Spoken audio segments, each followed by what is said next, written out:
Namaste and welcome to Online Trade Academy Trading Series. My name is Derek Zellick and I'm the Senior Instructor for Online Trade Academy. Today, I'd like to take you through a series of Fibonacci retracement lines. Many students, many people ask me, Derek, do you use them? Is there a way to really use them in a proper way, and when should I use them? So let me show you. First of all, what is Fibonacci? It's basically a measure of price movement between low and high or high and low, and then measuring of the retracement of that prior move. So let's just take an example. If price does adjust, say I have a pivot point, price sells off and then it runs up again. I have here what is called a supply level, so therefore I'm expecting for a drop in price.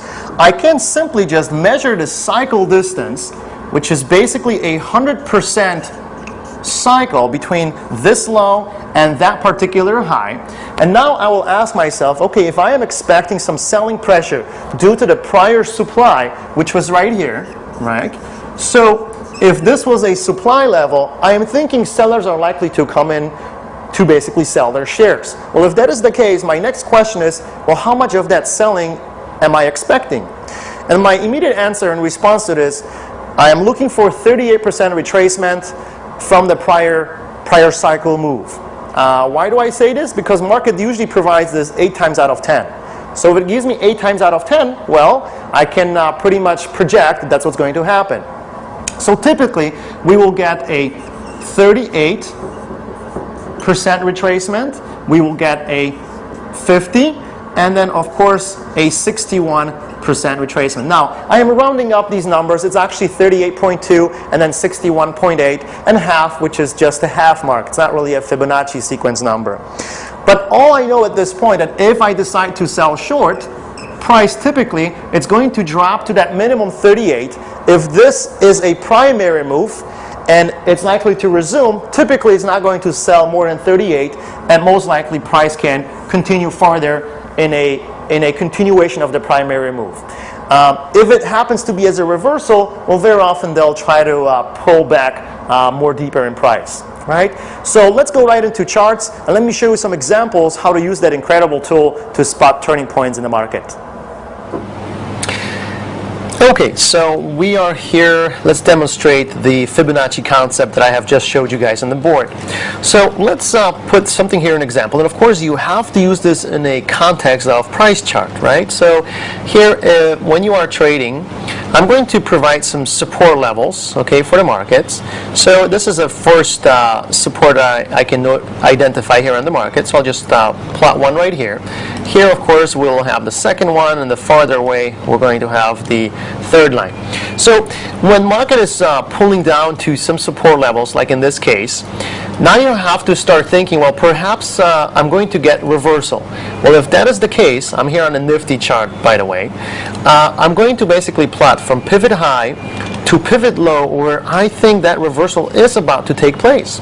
So therefore, I'm just going to basically anchor these points. And so what will happen is I'm going to get basically a retracement points where the market should retrace. So in this case, we're thinking market should go from this 5,400 level to all the way minimum 38% retracement, which would call it for 56.27. Okay, that would be our initial retrace. Okay, yes, price did.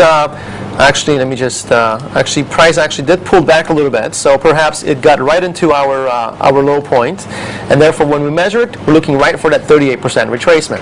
So as price comes into this 38% retracement, you got to start thinking, well, maybe this is a point where I have to start exiting my position. And as you can see, basically price farther pushes down.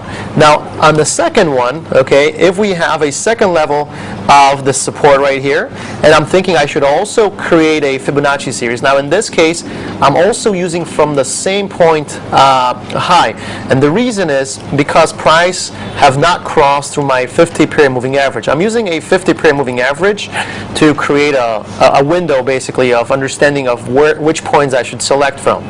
So here again, I have my Fibonacci series lines, and you guys can see that 38% was reached very quickly, and then price traveled as high as 61%.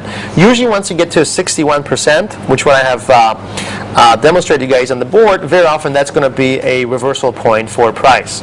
So roughly at this point. So if you're in a position and if you were able to purchase relatively low, well, this tells you that once it reaches 61%, you want to start looking to exit your position. And that's how I use Fibonacci series. So it's not necessarily for entering, although many books will teach you and I guess provide strategies for entering a position. I much prefer to use them for exits. So I will use entries, a sequence of supply-demand in combination of some indicators, and the Fibonacci will help me to tell me where price can go. Okay, so as you guys have seen through the examples on charts, the 38% is an extremely important number for retracement. The other one, very often that happens quite often, is the 61.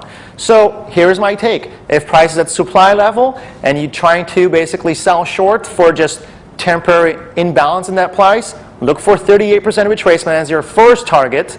Drop your stop to a below break-even point, and therefore you can't lose money on that particular trade. Same thing, if price drops to your 61% retracement, then therefore look for reasons why price would basically want to reverse. So I hope you guys enjoyed it, and I'll see you on the next series.